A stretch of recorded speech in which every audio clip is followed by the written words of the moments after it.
Good afternoon and welcome to this webinar marking the International Day for the Right of the Truth concerning gross human rights violations and for the dignity of victims, organized by Lord Alton of Liverpool and the Coalition for Genocide Response.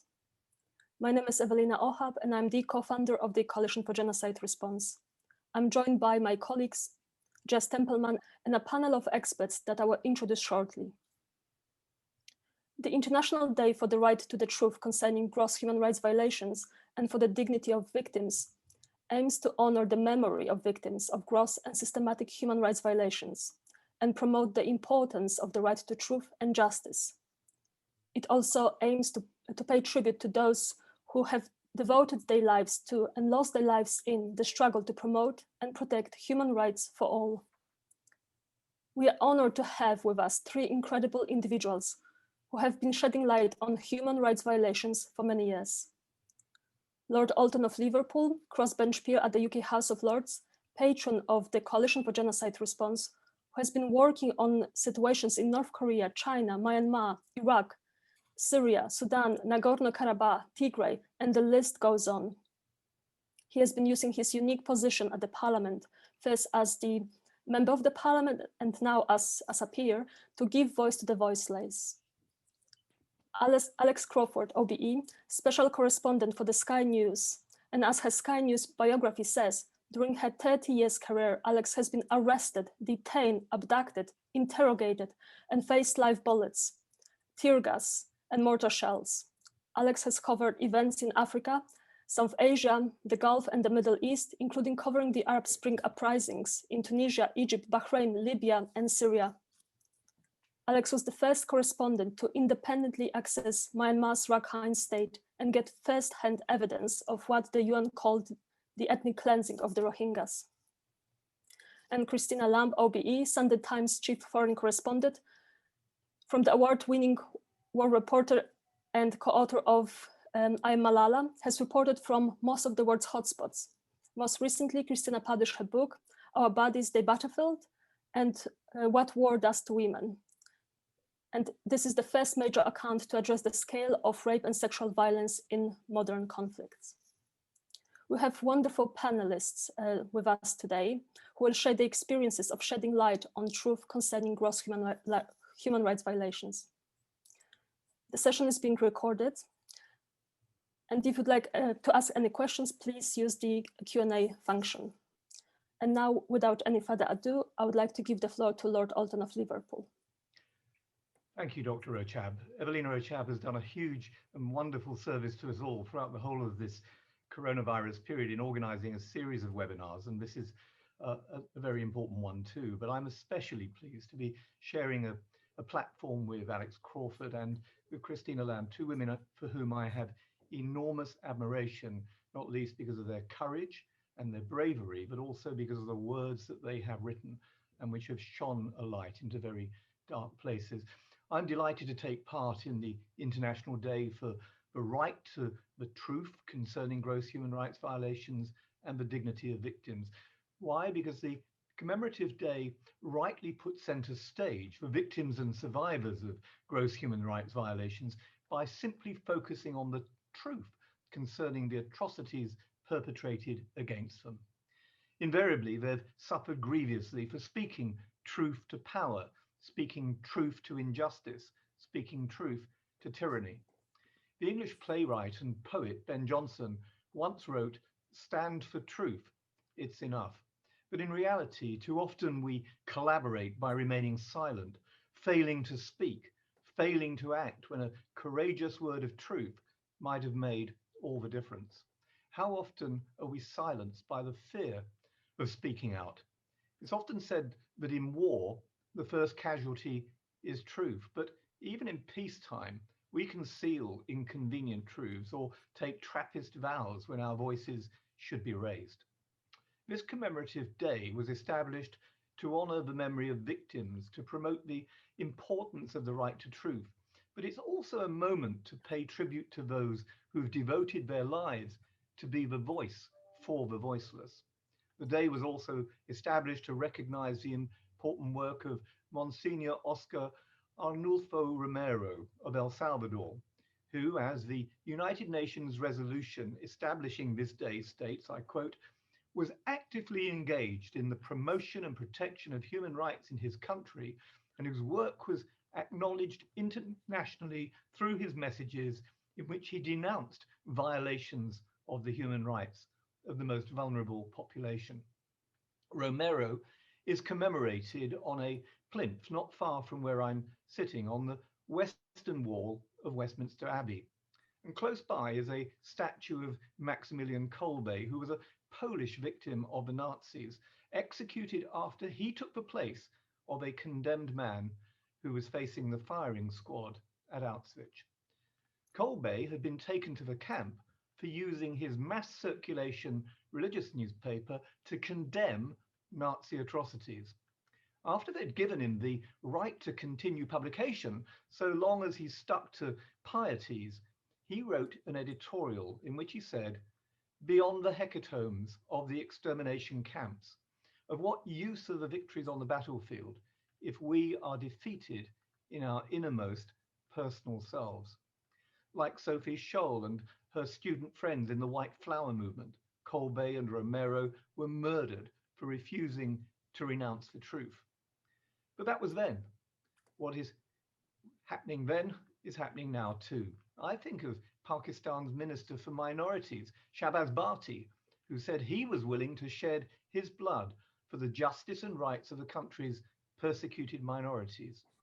He did shed his blood. He was assassinated, and no one has ever been brought to justice. But 10 years later, his voice is still heard and his words still challenge the rank injustices suffered every day by downtrodden people in his country. Think of Daphne Caruana Galizia, the Maltese investigative journalist and blogger who was assassinated in a car bomb on the 16th of October 2017, and whose last sentence that she wrote before her murder were these words: "The situation is desperate. The situation is desperate." Her son Paul says, and I again quote, "The best way to protect journalists like his mother is to investigate and follow up their work." Today, you'll hear from exceptional journalists who have risked their lives to shed light on the truth. They are the true champions of the right to truth. For shedding light on contemporary evils, truth-telling journalists are also among the victims. Over the past decade, over 2,600 journalists have been killed, at least 50 in the last 12 months. And think of citizen journalists like the incarcerated Zhang Zhan, a wonderful Chinese citizen journalist who covered Wuhan's coronavirus outbreak and who, for speaking truth to power, has been left to fester in a Chinese Communist Party prison. Every day we see the situation there getting worse and worse. For example, in the light of the growing evidence of the CCP's genocidal atrocities against the Uyghurs, we see the steps taken by the CCP to hide the truth, whether by banning the BBC after they dared to broadcast the personal testimonies of extraordinarily courageous Uyghur women who were then publicly defenestrated by the CCP spokesman, or whether by intimidating and harassing the survivors and the witnesses of atrocities into silence, threatening them, or even by placing them in camps where they're not able to communicate with the rest of the world, and so prevent them from telling their stories, and by not allowing them any investigative, independent investigations into the alleged atrocities. And elsewhere in China, 2 weeks ago, I took part in a parliamentary meeting with Hong Kong journalists. Their voices had to be put through a voice scrambler and their anonymity protected. Such have been the changes in Hong Kong, where the free air of a vibrant, open society has been replaced by the toxicity of authoritarianism. I've met a bookseller from Hong Kong who was thrown into a Chinese prison because, among other things, he had been selling communist cadres copies of George Orwell's 1984. Hong Kong needs to remember George Orwell's words: "There was truth and there was untruth, and if you clung to the truth even against the whole world, you were not mad." He said, in a time of deceit, telling the truth is a revolutionary act. And in other places, as for example, Burma, we've seen the government switching off internet provision to prevent people from communicating to others what the illegal military junta is doing to them. In Tigray, which was the subject of another of these webinars, we've seen very aggressive tactics to silence anyone trying to shed light on the massacre at Aksum, the shocking suffering of its people, with brave journalists uncovering atrocity crimes ranging from executions to disembowelment, and with rape and starvation used as genocidal weapons. And in the case of North Korea, referred to by Dr. Ochab, and which was referred to in a United Nations report as being a state without parallel, we see information blockouts that prevent us from a clear assessment of the situation in the country, with most of the information coming from the very few who managed to escape the North Korean regime. Every single day in North Korea, Article 19 of the Universal Declaration of Human Rights, the article which expressly says that everyone has the right to information. Every day, Article 19 is violated, and perpetrators get their client states to then elect countries like China and Pakistan to the United Nations Human Rights Council. All of these situations demonstrate why we must commend and applaud those who work to shed light into very dark places. Countries like the United Kingdom could do far more in ensuring that all the necessary mechanisms to monitor these depredations, to collect and preserve data, and to be able to insist on accountability, prosecution, and justice, that all of these things are in place. The perpetrators need to know that one day they will face their Nuremberg moment, and that impunity will not have the last word. The relatives of victims of a litany of atrocities, including summary executions, enforced disappearances, abductions, rape, they all need to know what happened to them is known by the wider world. Survivors of the atrocities also deserve to know the truth about the atrocities that they were subjected to, their nature, the scale, and who was responsible. As such, we need to address any attempts at denying them the right to truth. So, thank you again for organising this event. And remember those words of Ben Jonson: stand for truth, it's enough. Thank you very much, Lord Alton. And now I would like to give the floor to Alex Crawford, who is joining us from Tanzania. Alex, the floor is yours. Thank you, Dr. Ochab.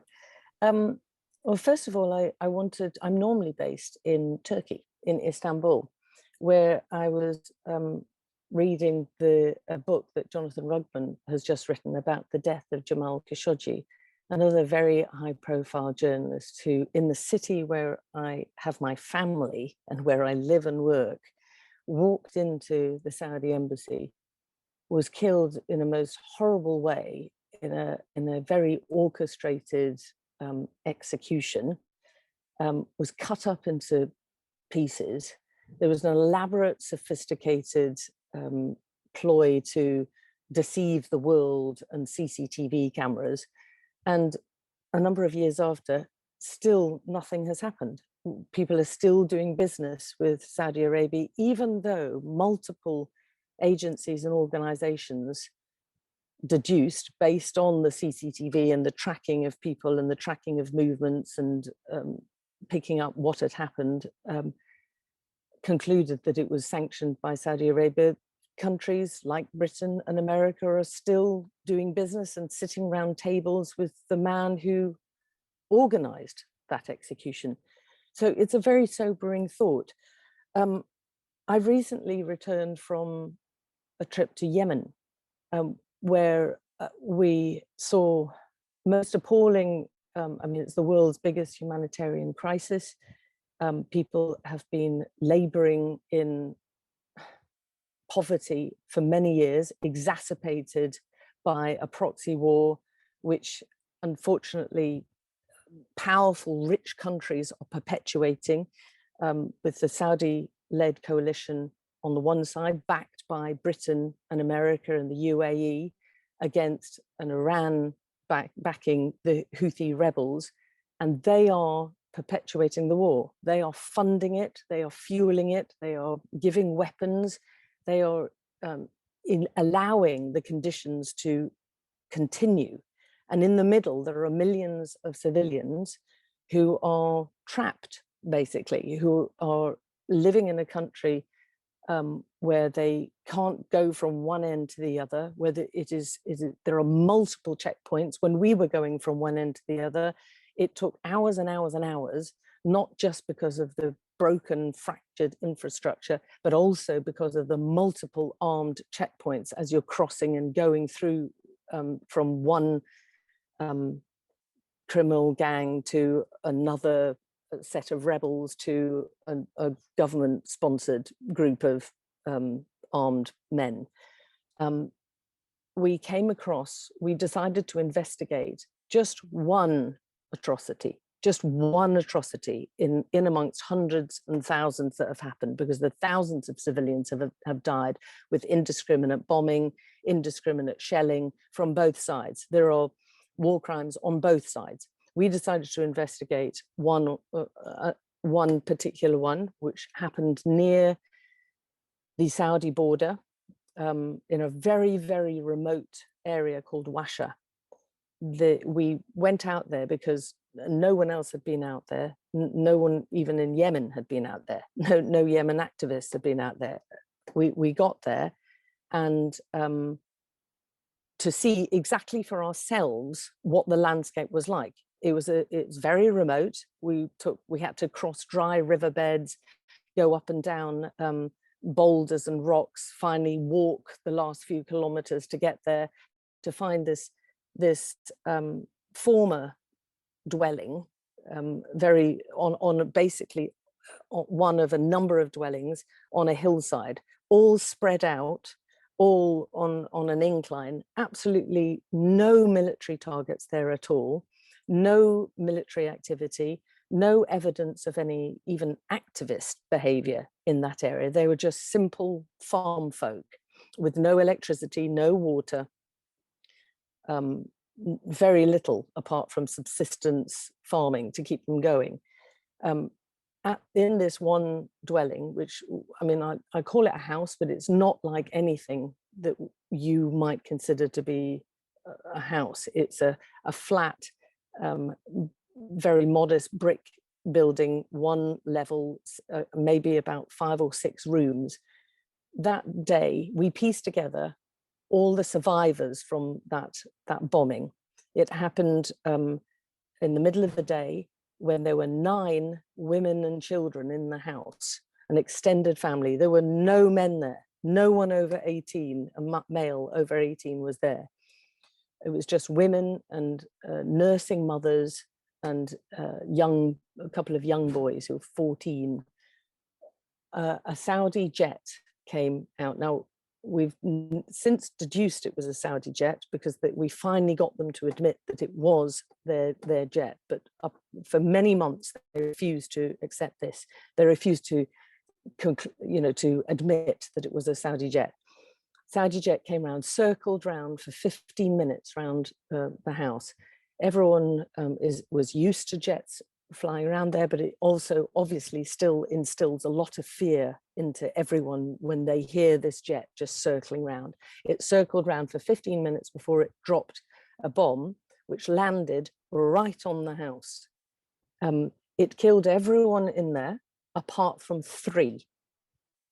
We traced all 3 survivors, one of whom was a baby, a nursing baby, and the only reason why they survived was because the mother had taken herself away from the lunch which they'd just prepared and gone to one of the back rooms to feed the baby, and happened to be shielding the baby when everything imploded.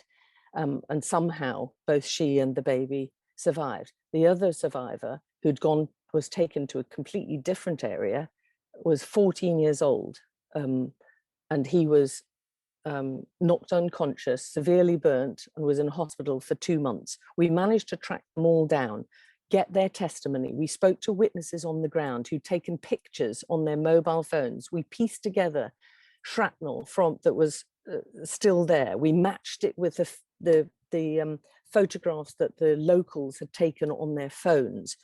As I said, we then traced the survivors who gave us key evidence, as well as the neighbors, all the neighbors who were spread around this area, and spoke about limbs landing on their roofs and landing in their back gardens and not being able to work out who died because they were so disfigured. We spent quite a few months piecing all of this together and built a 3D image of the house to make people, because if you just hear 9 people in some strange place in Yemen, they don't seem like people. So we tried to make people remember that they were people, they were mothers, they were children, they were babies, they were young boys, you know, who'd just come in helping out in the fields to have their midday lunch. And we pieced it together and worked out where everyone was in the house and what they were doing when the explosion happened. And then we presented it to the UN, the United Nations investigating war crimes, saw our report, picked it up, investigated it further. They picked up all the evidence that we'd gathered in our report, put it in their own United Nations report. We then kept on going back to the coalition to ask for a reply as to what they made of all this evidence that we'd gathered. And finally, on the day of broadcast, they admitted that it was a mistake and that the plane, the jet, had been targeting Houthi rebel leaders. And unfortunately, there was, because of bad cloud cover, they'd hit the wrong house. I mean, somehow this is put forward as some sort of plausible explanation, but we felt a small feeling of justification for having gone to all that trouble to finally get the Saudi coalition to actually do something which is extremely rare, admit they'd actually made the hit, and secondly, that it was apparently a mistake. So those sort of outcomes, I feel, are a little step down towards getting some sort of justice for the people, the people who died, the families the extended family who is now scattered, the survivors, and who the rest of the village is traumatized. And this is just one incident in amongst a number of bombings against schools, bakeries, residential areas. This is particularly in Yemen. Dr. Ochab wanted me to mention Rohingya because that is obviously a key topic at the moment when so much is going on in Myanmar right now. And I feel like the world missed a trick back in 2017 when they could have done something to protect what is and stop what is happening now, or at least set in motion a lot of safeguards so that we wouldn't have this what is going on now. Because then it seemed to me it was very difficult to get sympathy for one of the most persecuted ethnic minorities in the world, the Rohingya. And now they I feel the authorities felt they got away with it, and therefore that opened the door to other atrocities, just riding carte blanche over everyone's human rights rather than the one persecuted minority. In November 2017, at the height of the movement against the Rohingya, and it was a very orchestrated movement, when you will remember hundreds of thousands of people, Rohingya people, were so terrified and so traumatized, they fled out to nowhere. Basically, they didn't know, they knew that they hoped they would get sanctuary in Bangladesh, but they didn't know how to get there. They often, hundreds of them died crossing the Naf River. They were arriving in what has become this huge camp on the Bangladesh border with Myanmar, and that camp has now turned into another mass prison for them.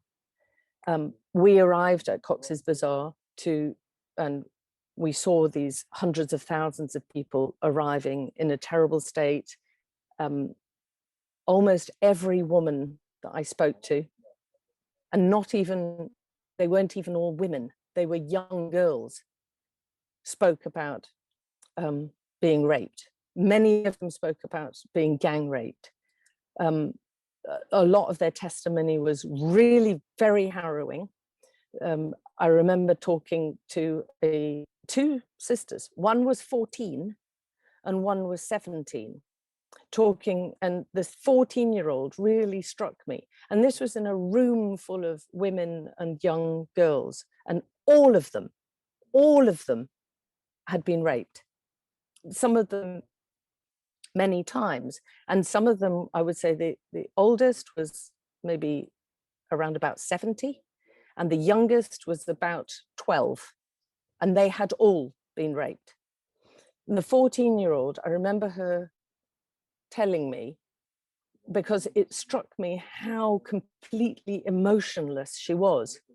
She just had this really, really blank expression, talking about being raped a number of times with soldiers pointing guns at her. And then her sister was next, and how they were trying to run away and they got caught and brought back again.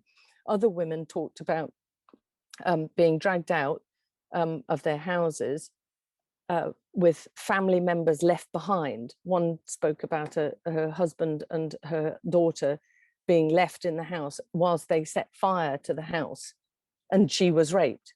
These are horrific stories, and they're just trotted out it's like the world has become numb to this suffering, really numb to it.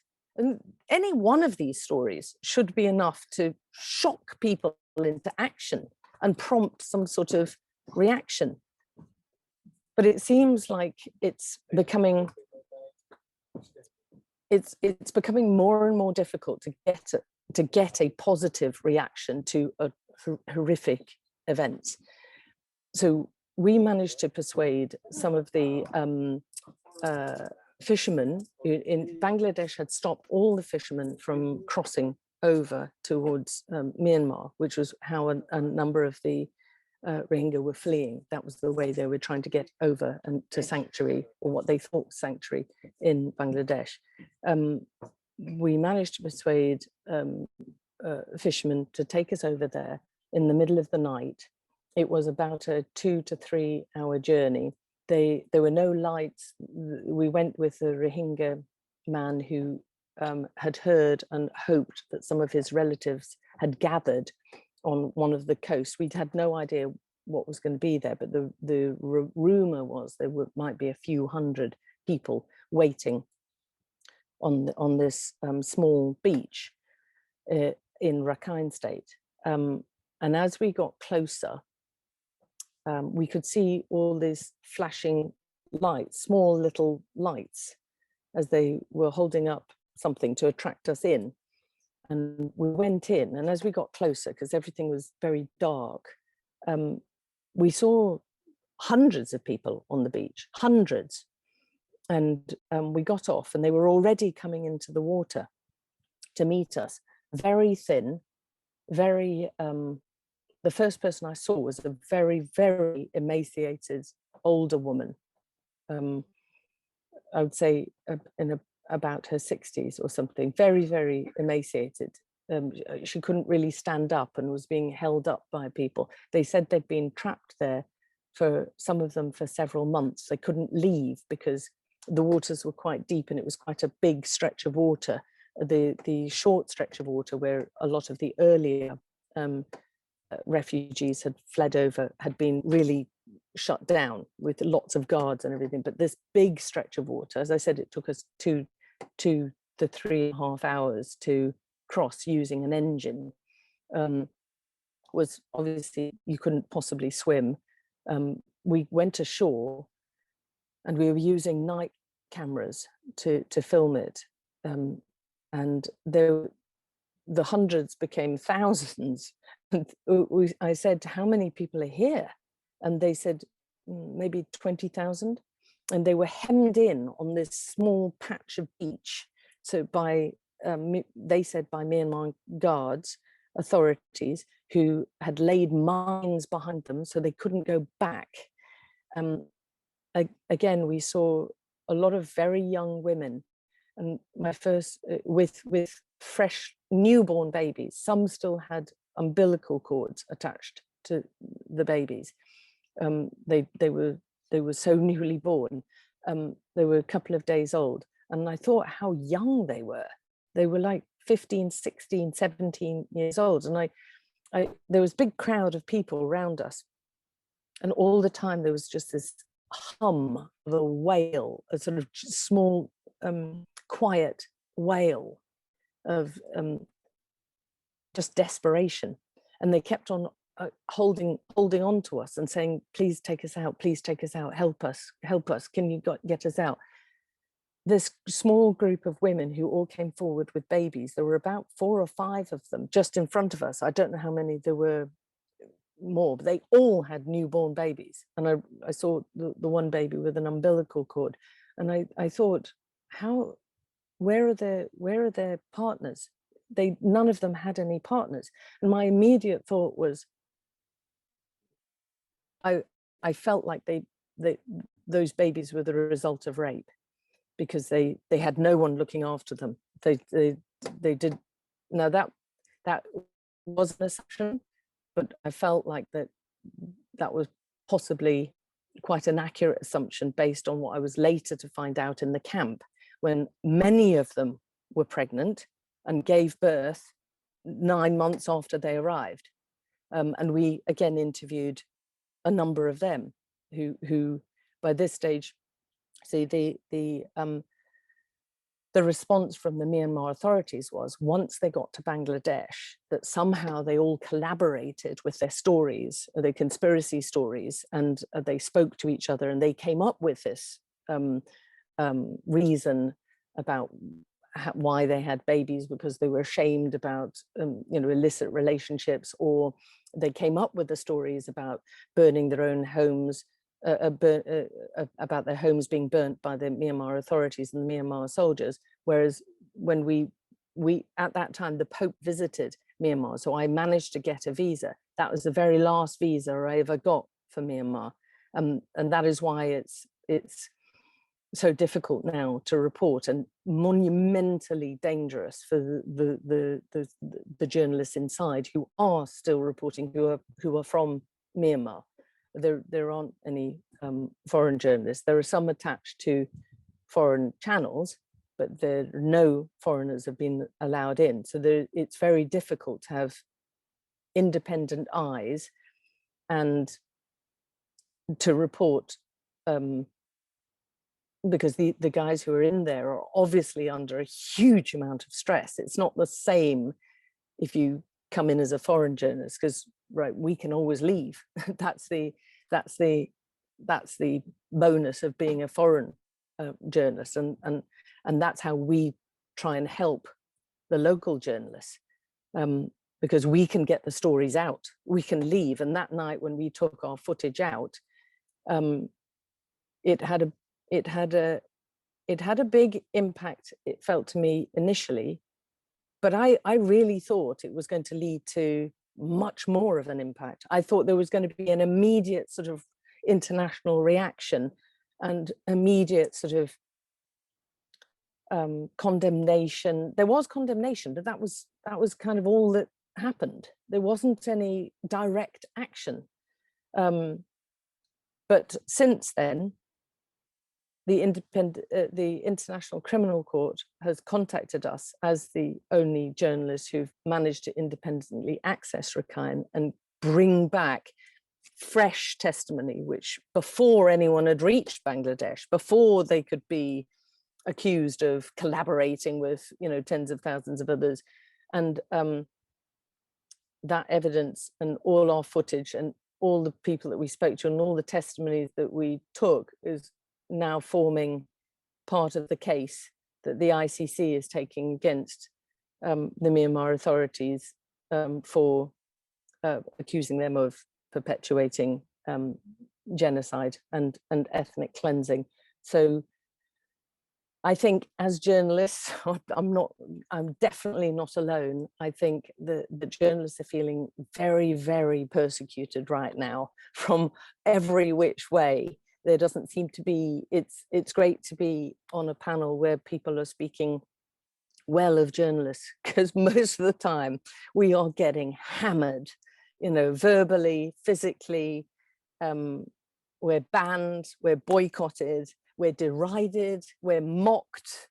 This whole thing about fake news is extremely dangerous and very undermining, and it has a knock-on effect on everything. Now you know, it's taken a hold like the pandemic, like the coronavirus, and it's become a thing where people just, well, that's fake. Well, how can you prove that? And that's why when it's become more important than ever that people like Daphne, people like Jamal Khashoggi, people like Marie Colvin are respected and honored, because otherwise there's going to be a whole lot more of them. I mean, we need to be protected as a species, not just because that's the right thing to do, but because this will eventually tip over onto every other aspect of society. You know, people, dictators, governments who don't want to hear the truth and can't handle the truth and then just attack the journalists, that will then go on to absolutely every section of society. So we need to be believed, most of all, and hopefully if we keep doing our jobs and keep presenting the truth and keep doing it honorably, we need backup from ordinary good members of society who see the worth in what we're doing and why we're doing it. Thank you, Evelina. Thank you very much, Alex, for sharing about your work. And we received from you right now so much information that we would like to unpack it in a moment. But maybe before we do that, we have a video from you that was sent by your colleague, and we could show it to everyone. Great, thank you. Are you going to play it? Or... Yes. Great, thank you. Out of the darkness, we see a crowd already gathered. Look at all these people here. Yeah, all waiting to...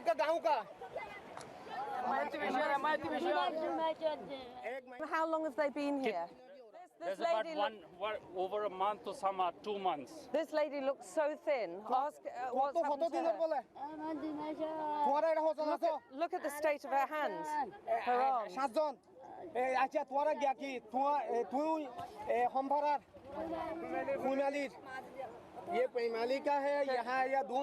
She can hardly walk.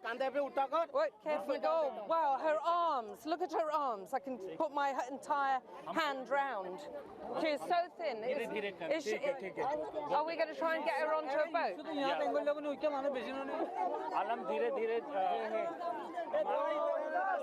There are old people.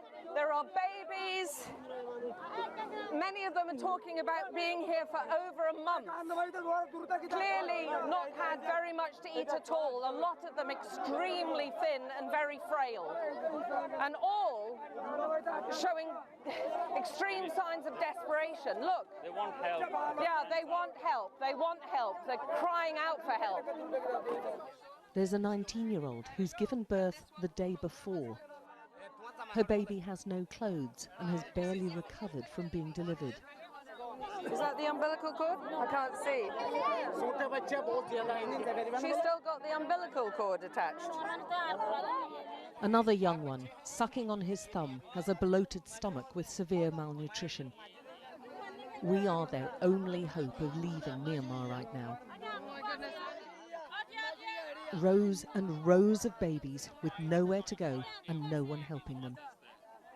The Myanmar authorities refuse independent access here to journalists, allowing them to deny this is happening. The crew desperately try to control the crowd. They worry they're being left behind to die.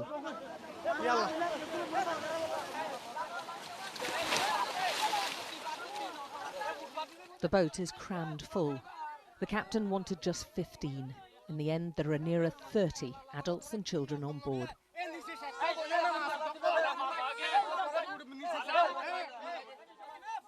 Twin boys cling to each other.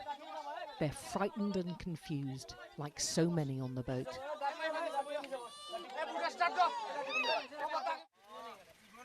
The Rohingya Muslim camps are surrounded by armed police and our vehicle is stopped. Good morning. Morning. We're from Sky News. Outsiders are not allowed in without permission, and that is rarely granted. But I want to go down there. No. Why? What is going to happen if I go down there? Why? Excuse me. Why? So we found another route, smuggled inside a camp by a network of Rohingya who risk jail and torture to expose what's going on here. If he wants to sit here, so it's very difficult. So what happens if you try and go into Sittwe? They will kill. They will kill him. If she goes there, she cannot come back alive.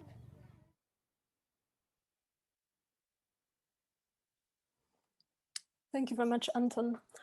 This is not the first time we've seen the video, but it never becomes less shocking to watch such reportings from the region. Before I give the floor to Jessica to ask some questions, I just wanted to comment very briefly on some of the information that you that you said, because it really speaks to us in the work that we do.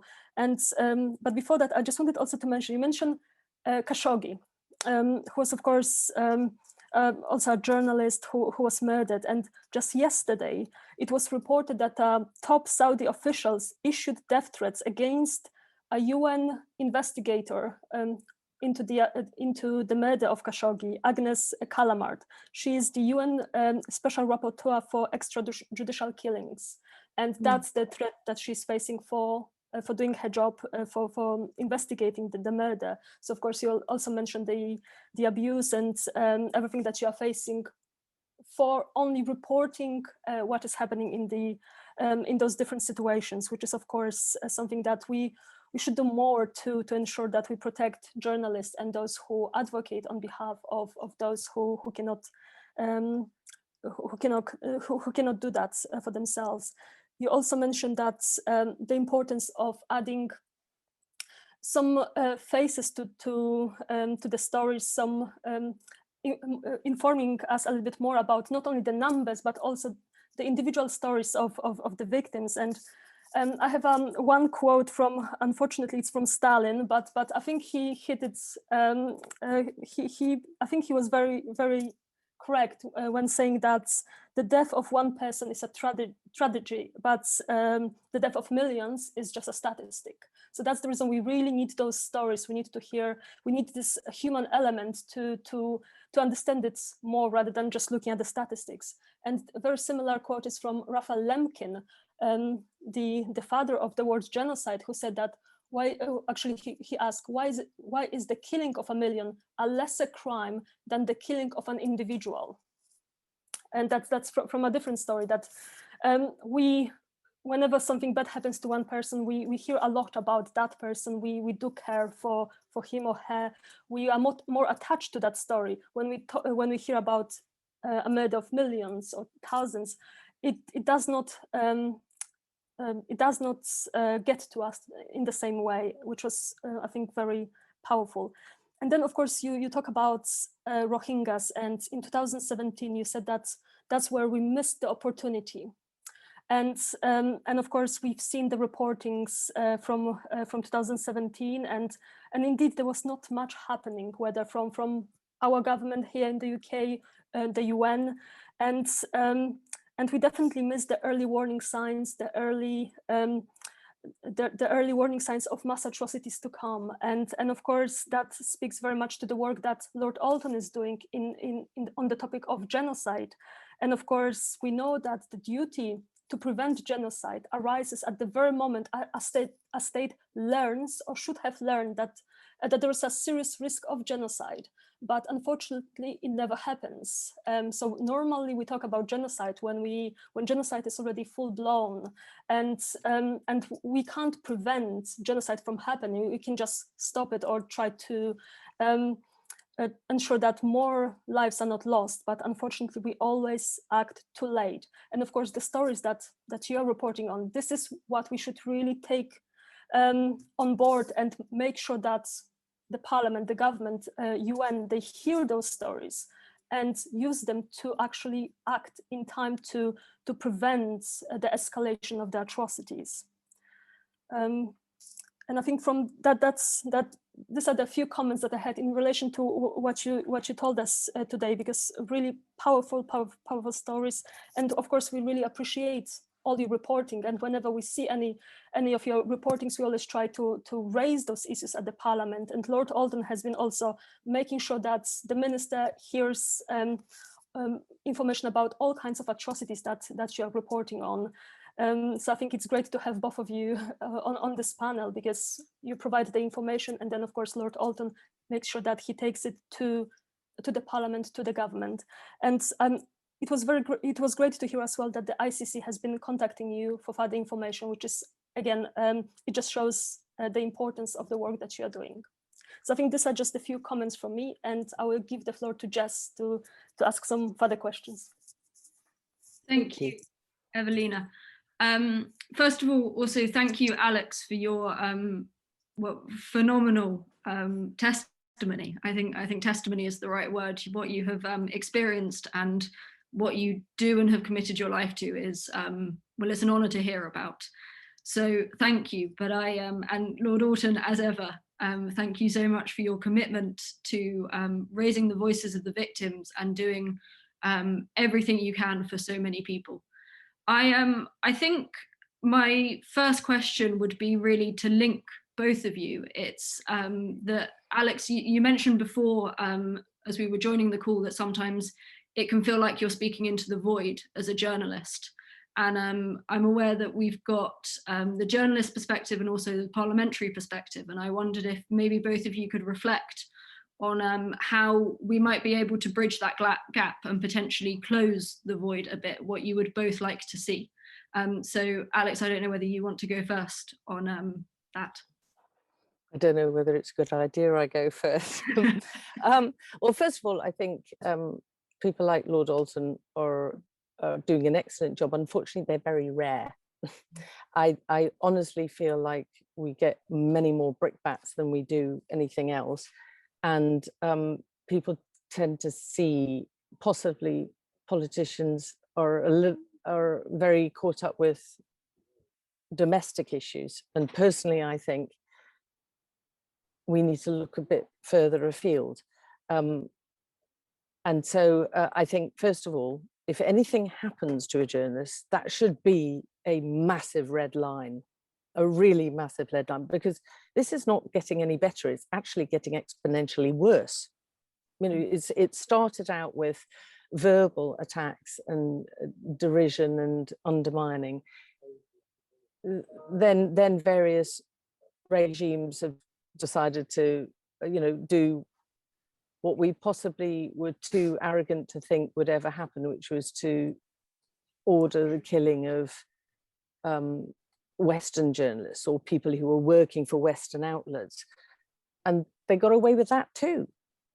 I was working in Idlib, one of the very few journalists who have been able to get access to Idlib during these last 5 years or something, when the border was really closed down and very regulated. It became very, very difficult to get access, which is another tactic, because it means that your eyes aren't on there. It means that you're not bringing it to everyone's attention powerful countries, rich countries who can yield some influence.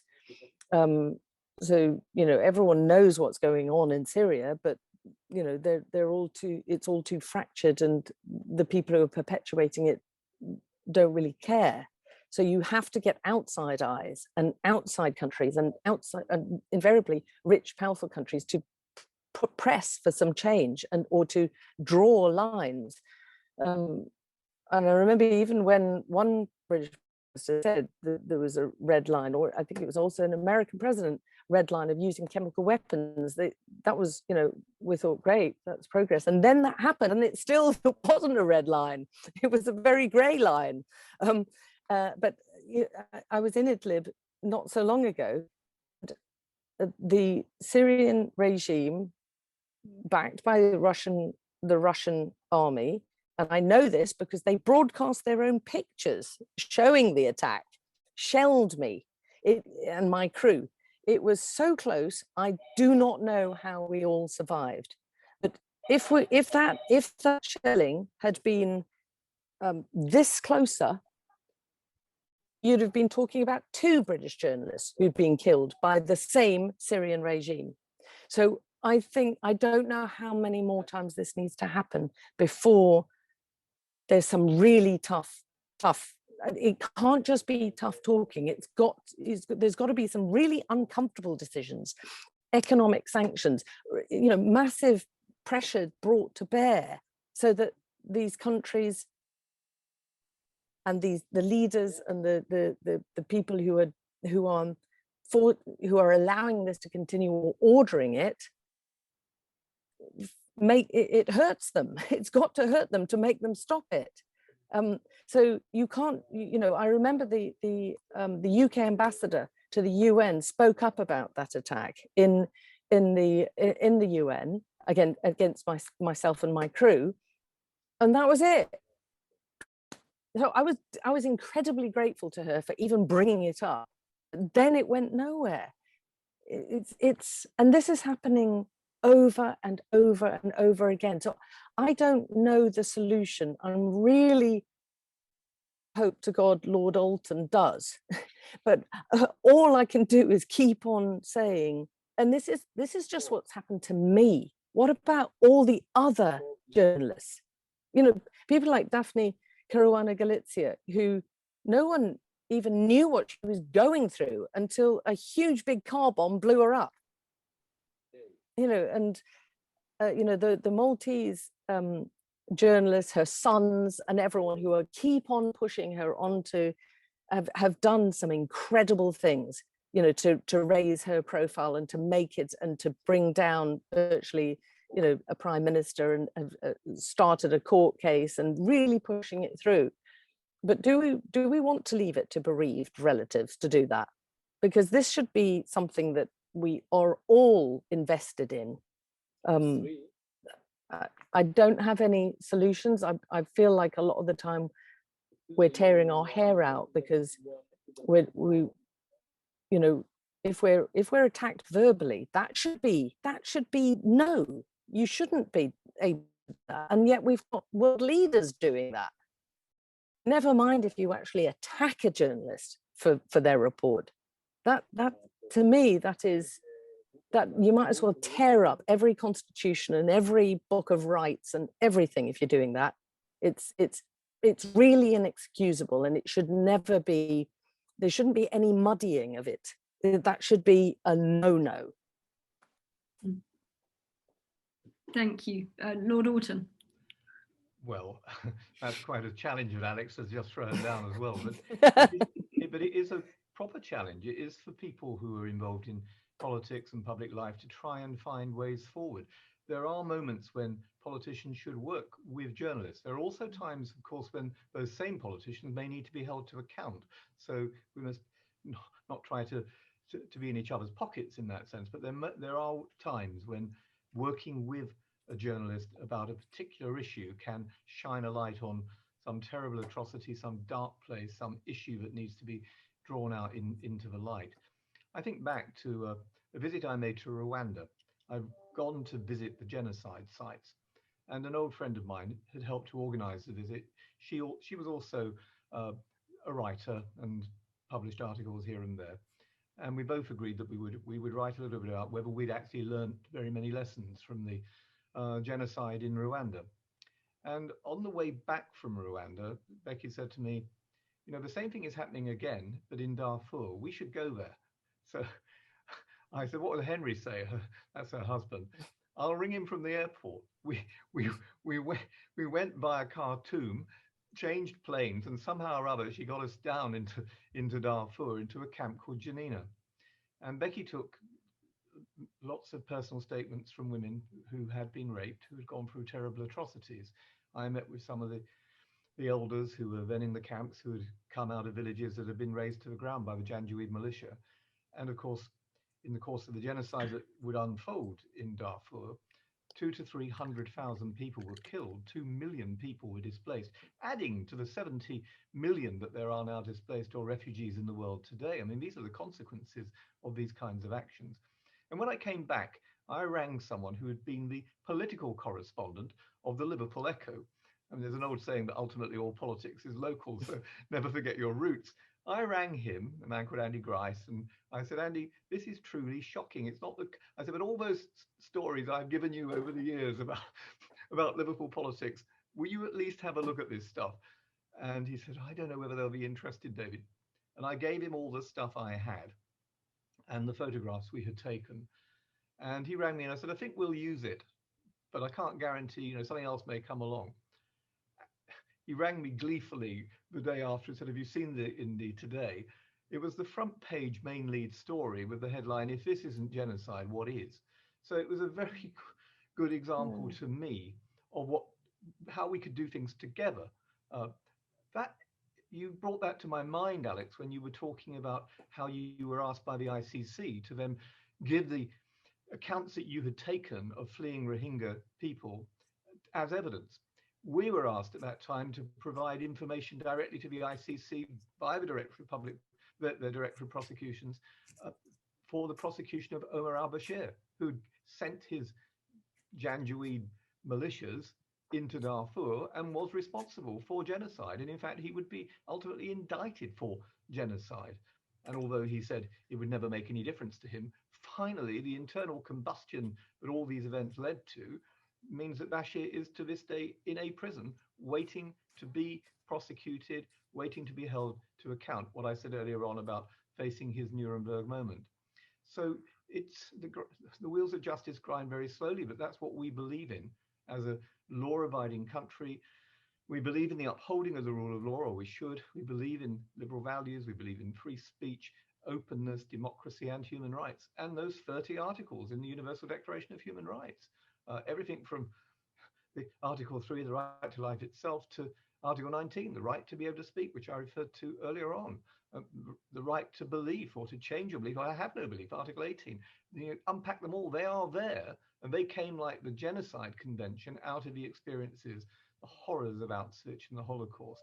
So whether it was Lemkin writing the Genocide Convention or Eleanor Roosevelt and the others writing the Universal Declaration, these aren't just bits of paper. They are ways to try and make this world a better place and to be more accountable. But ultimately, that will only then work if the politicians make a reality of it.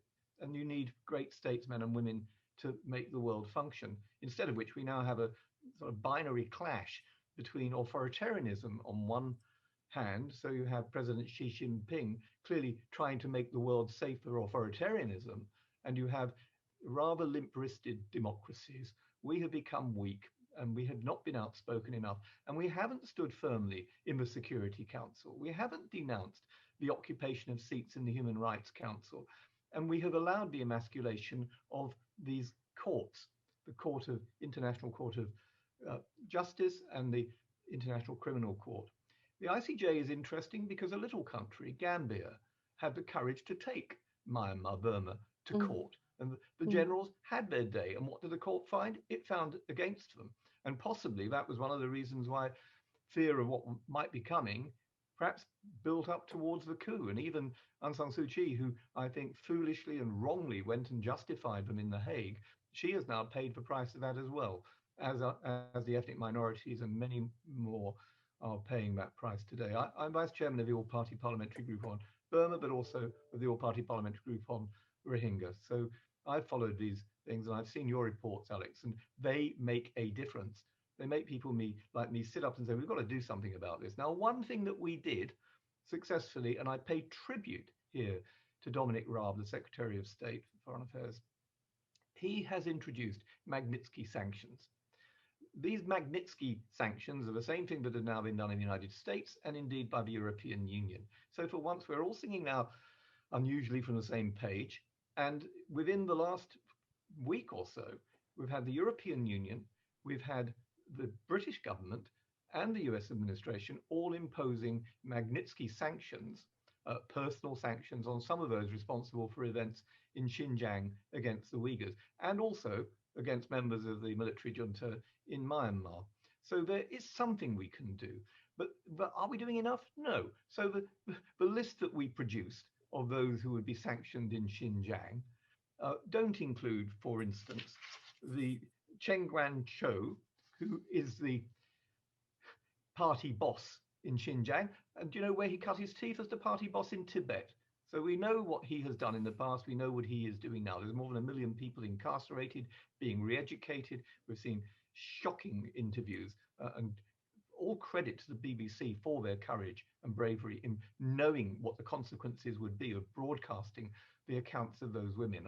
And here again is an example of people standing and working together. So yesterday, as the debates here in Parliament, here's the Hansard, came to a conclusion on my genocide amendment with a not very satisfactory so-called compromise at the end of it. And as I said at the end of my remarks, this isn't the end of the story. This is going to continue. But at least we have raised a hue and cry in the country and in Parliament, you know, with rebels like the former leader of the Conservative Party, rebels like the former Foreign Secretary, Jeremy Hunt, voting with us against their own government for this genocide convention. So, you know, some of us are trying to do what we're trying to do. Yesterday in that debate, my good friend and colleague, who was a co-sponsor of that amendment, the wonderful Helena Kennedy, QC, Baroness Kennedy of the Shores. Alex, this would be music to your ears. She said this, that the point about both the Magnitsky sanctions and the genocide amendment, she said, it should be used for the top guys, not just for people in middle ranking positions. We have to use them. She says, many noble lords know that I was involved in the investigation into the murder of the journalist Jamal Khashoggi. All the evidence points to where that decision to murder came from, yet we're not using targeted sanctions against a man who authorized that horrible assassination and dismemberment. We're not using these sanctions in the way we should be in relation to Hong Kong, Belarus, and other places. So that's within the last 24 hours, Alex. You know, we're not giving up on this. Great. And we have got to, they've got to have their day in court. So I promise you, for as long as I have breath in me, I will do what I can to keep pushing this Sisyphean boulder up the hill, which is always rolling back on you. But nevertheless, I mean, we're alive to this. And the coalition that has been created across both houses of Parliament has been extraordinary. All the opposition parties, these significant Conservatives who have been supporting us, majorities of over 100 on every occasion for our amendment in the House of Lords, and a narrow defeat by a whisker when they've got a working majority and imposed a 3-line whip, a working majority of 87, they could only win by 18 votes, tells you that we're clearly getting through. But goodness knows, there's still one heck of a lot of work to be done. Thank you both. I think there's so much we could ask, but I'm aware that time is running out, and I was reflecting while you were speaking about a comment Lord Alton made at the beginning of his remarks about wanting to put a focus on the victims and that this day is both about journalists and speaking truth to power and that side, but also about victims and their stories. And Alex, you brought out well, I can't use the word wonderful, but a story that really highlighted from Yemen about the importance of reporting on these atrocities and how you have eventually seen the ICC has come to you and it's become useful. And I just wondered, in in the time that we've got remaining, Alex, whether you had a story of, well, we so often talk about the negative and we're talking about mass atrocities and it's not a happy subject, but whether you have a story of hope, a story of when you can think of a victim that you have reported on and maybe seen a follow-up with, or a change that has occurred. I just thought it would be a good chance to maybe reflect on the importance and the change that comes from telling these stories. Actually, bizarrely, there have been two incredibly inspiring things that have happened in the last 24 hours to me. One is I got sent, Twitter is banned in Tanzania, so I couldn't see any of it, but one of my Syrian friends sent me a tweet which had been, it was a picture of a whole load of children, none of whom I knew, because if you remember, sometimes you feel like you're just broadcasting into a black hole, and you're sort of grateful if someone sort of says, oh yeah, did you see that report? Sometimes you just feel like you're putting out all this sort of these terrible things, and it's not happening. So it's very fulfilling if you get any reaction, whatever. And thank you so much for all of you being so generous with your words and all the hard work that you're all doing behind the scenes. But this picture was of these children. They all looked quite grim.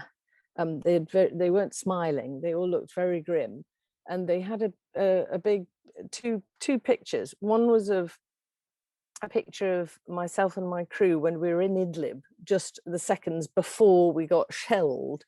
And the other one was a note from them saying, we'll always remember the people who stood by us and gave a voice to our suffering and our all the things that we've been through. And then they had a date of 10 years from 2011 to now.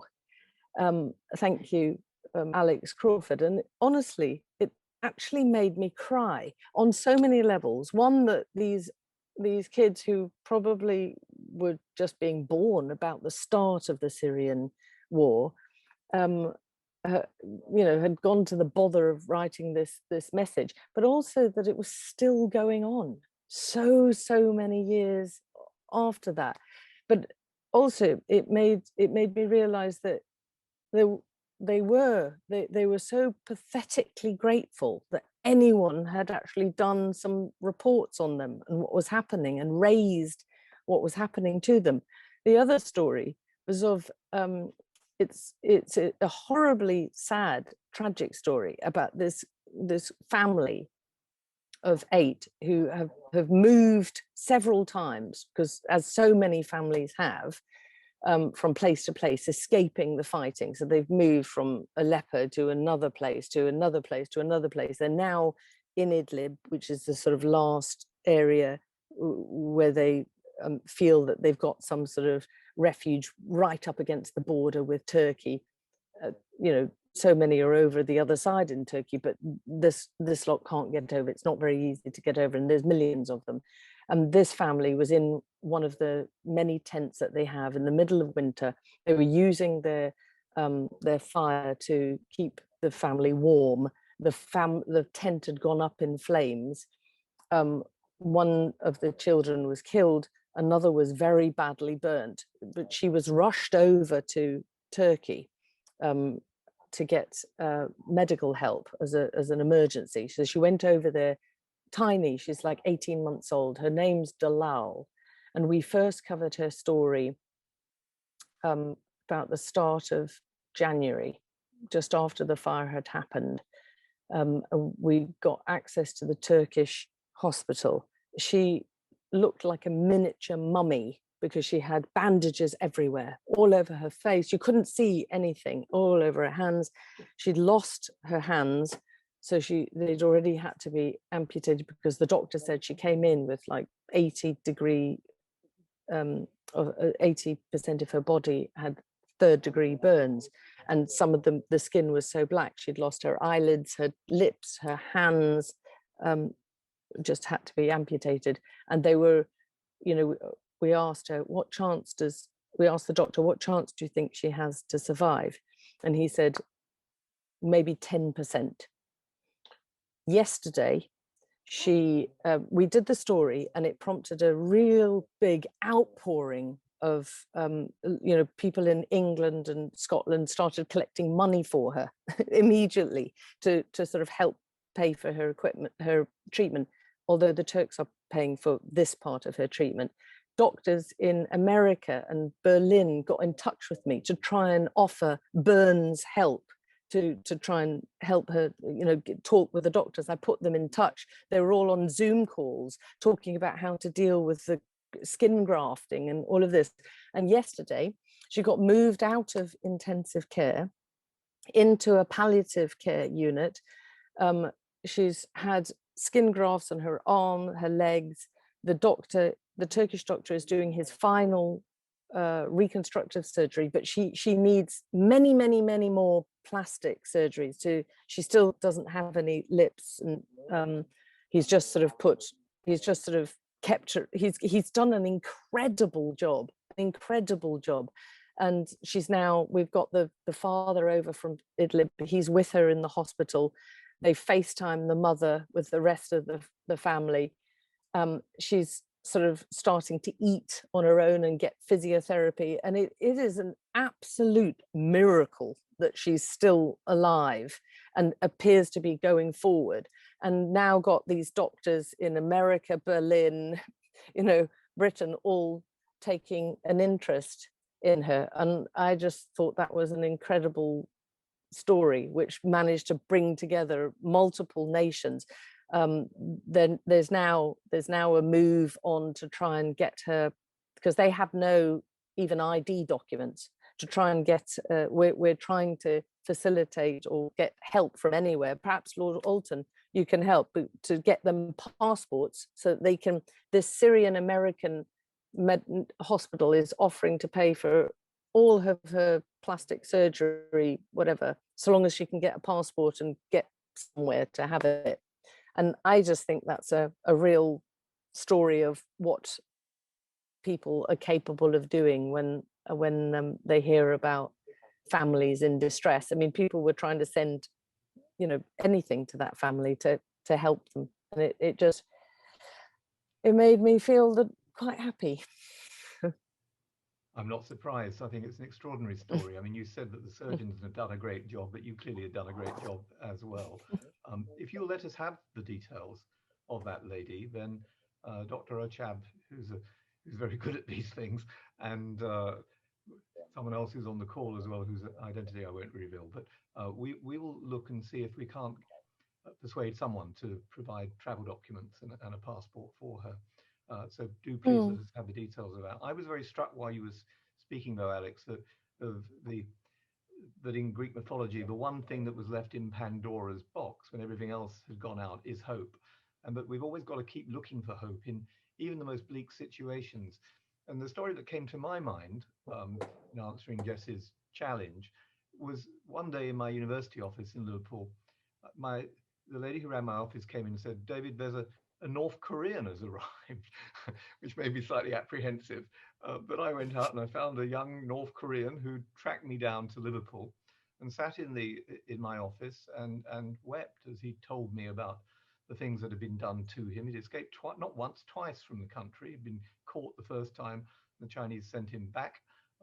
Finally, he got out. Finally, he'd reached the United Kingdom. And to cut a long story short, he now has a degree from one of our universities. Who now has a master's degree for another university in England. He got married and has a little girl and is standing for election in the local elections that are coming up. And he and another North Korean who was on a call with him and me a couple of weeks ago, this other North Korean was the number 2 at the embassy in London. And he told me on this call that often when he would come in with the ambassador and berate me over something I'd said in Parliament or some article I'd written about human rights violations in North Korea, he would of course have to sit there and listen to all of this. He defected. He has now been elected to the South Korean National Assembly. And you said it was all those conversations that actually inspired him in the end to feel that he had to break free and take his family with him.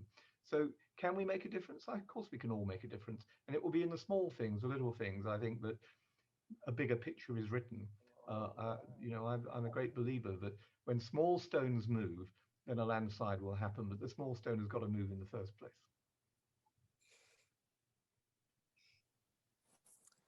Thank you very much, Lord Alton. Thank you very much, Alex. Just wanted to mention as well, because of a technical issue, we did not get to connect with Christina, but ultimately we had so much expertise between Alex and Lord Alton that 1 hour or 1 hour 50 minutes is less than what we need to actually get into more details and to hear more about their work and their experiences. And I think I just wanted to make sure that we just to say it once again, we really appreciate the work that you do. And Alex, the reporting that you do, it's incredible. And I think the fact that the ICC has been contacting you for the information, I think that's a great proof of that. But ultimately, we are using the information and your reporting on a daily basis. And we always try to raise those stories to the attention of the parliament, of the government, at the UN as well. We've been doing that, especially on the Syria. We've been in touch with you in the past.